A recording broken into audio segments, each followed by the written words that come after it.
While there are over 100 species of coffee plant, two dominate production: Arabica and Robusta. Arabica grows at higher altitudes and it matures slowly. Because of this, Arabica is expensive to produce, but it tastes better.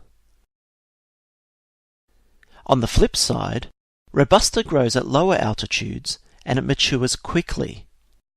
Because of this, Robusta is cheaper to produce, but its taste isn't nearly as good. By sight, the Arabica bean is slightly longer than the Robusta bean. The Robusta bean is also noticeably rounder.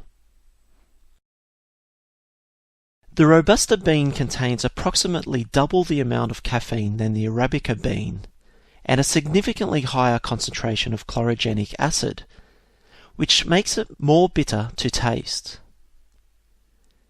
The Arabica bean also contains more lipids and sugars than Robusta, leading to a richer product in the roasting process. Needless to say, quality coffees are made with the Arabica bean, noting that 100% Arabica blends might come from different regions or countries of origin. You'll find Robusta in instant coffees and sometimes in stronger coffees such as espresso. Some say it gives a better crema.